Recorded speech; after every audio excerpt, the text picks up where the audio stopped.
Pastikan ketika kita meninggal dunia, sudah tidak ada lagi kezaliman kepada orang lain yang belum termaafkan. Makanya Nabi SAW menekankan hal ini. Dalam hadis riwayat Bukhari, Rasulullah SAW bersabda, "Man kanat indahu madlamatun li akhihi falyatahallalhu minha."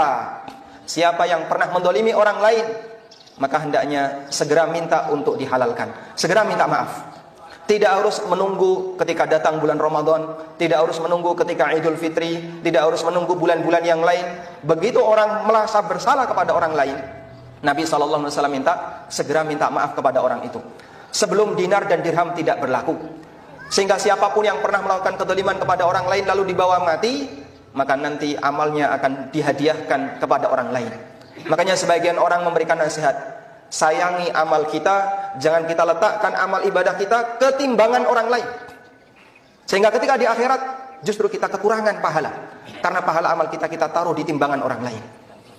Karena itulah jamaah yang dimakan Allah Subhanahu wa taala, para ulama di masa silam sangat berhati-hati. Jangan sampai mereka mendolimi orang lain. Imam Asy-Syafi'i rahimahullah pernah mengatakan, "Bi'sazad ilal ma'ad al-udwanu 'alal ibad." Sejelek-jelek bekal menuju akhirat adalah punya permusuhan, punya dendam, punya kezaliman kepada sesama hamba. Sejelek-jelek bekal menuju akhirat adalah ketika orang itu membawa dosa kezaliman dengan orang lain.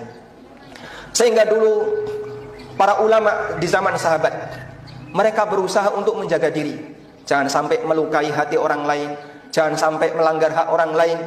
Bahkan mereka menganggap hakikat dari ibadah adalah ketika kita tidak mengganggu, tidak melukai hati orang lain, tidak menyakiti orang lain, tidak mendolimi orang lain. Sebagaimana perkataan Umar bin Abdul Aziz, beliau adalah seorang ulama tabi'in, berarti yang beliau sampaikan ini adalah cerita tentang sahabat. Beliau mengatakan, "Adrakna salafa wa hum la yarawna al-ibadata fis shaumi wala fis shalah." Kami menjumpai para sahabat, dan menurut mereka menganggap inti dari ibadah itu bukan salat, bukan puasa. Hakikat dari ibadah itu bukan semata salat, bukan semata puasa. Walakin fil kaffi an a'radin nas. Namun hakikat dari ibadah adalah ketika kita menahan diri jangan sampai mendolimi orang lain. Ini sebagaimana diriwayatkan oleh Ibnu Abi Dunya. Jamaah yang dimakan Allah Subhanahu wa taala. Namun kadang kita tidak bisa menjaga diri dari sesuatu yang hukum asalnya haram, yaitu bangkai sesama muslim. Allah Subhanahu wa taala menyebutkan di surat Al-Hujurat, gerenengi orang lain itu ibarat makan bangkai sesama muslim. Artinya kalau kita dihidangkan bangkai binatang, kita nggak doyan, apalagi manusia, tentu kita lebih tidak doyan. Karena itulah jamaah yang dimakan Allah, kita perlu yakin Allah tidak akan pernah melupakan kezaliman. Allah Subhanahu wa taala berfirman di surat Ibrahim ayat 42, "Wala tahsabannallaha ghafilan amma ya'maludz zalimun, innama yu'akhiruhum liyaumin tashkhasu fihi al-absar." Janganlah kalian menyangka bahwasanya Allah akan lupa terhadap perbuatan yang dilakukan oleh orang-orang zalim, meskipun kadang kita melupakannya. Namun Allah tidak pernah melupakannya. Bisa jadi Allah tunda hukuman bagi orang ini ketika semua mata itu terbelalak karena melihat siksa. Sehingga ada orang yang ketika di dunia dia mengambil harta orang lain, dia nggak dihukum sama sekali sampai dia mati. Dia pernah melukai hati orang lain, dia sehat-sehat saja, baik-baik saja hidupnya sampai dia mati. Tapi ingat, hidup tidak sekali, akan ada kehidupan yang kedua, di mana tidak laku lagi uang yang kita punya, sehingga penyelesaian kezaliman adalah dengan amal yang kita miliki. Karena itulah jamaah yang dimakan Allah Subhanahu wa taala, kita tiru Rasulullah sallallahu alaihi wasallam. Nabi sallallahu alaihi wasallam dengan kondisi beliau sebagai manusia terbaik, ketika meninggal dunia beliau nol kezaliman. Sampai disebutkan dalam sebagian riwayat bahwasanya Rasulullah sallallahu alaihi wasallam pernah menyampaikan di hadapan para sahabat, ada enggak di antara kalian yang pernah saya pukul atau pernah saya dolimi dan dia belum balas?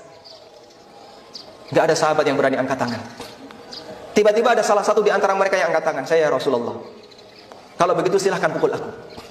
Ini Nabi sallallahu alaihi wasallam. Siapa orang yang tega untuk memukul Rasulullah sallallahu alaihi wasallam? Tapi karena beliau ingin meninggalkan dunia ini dalam kondisi tidak ada satupun kezaliman yang tersisa, maka beliau sampai relakan, siapapun yang pernah saya dolimi silahkan balas. Dan kita tidak pernah melakukan seperti itu jamaah. Padahal amal kita wallahu alam apakah diterima oleh Allah ataukah tidak. Apakah ketaatan kita diterima oleh Allah ataukah tidak. Karena itulah mari kita menjadi manusia yang berusaha untuk menjaga diri. Namun ketika kita gagal untuk menjaga diri dalam mendolimi orang lain, faqad aflasa, maka kita akan menjadi seorang yang bangkrut di hari kiamat.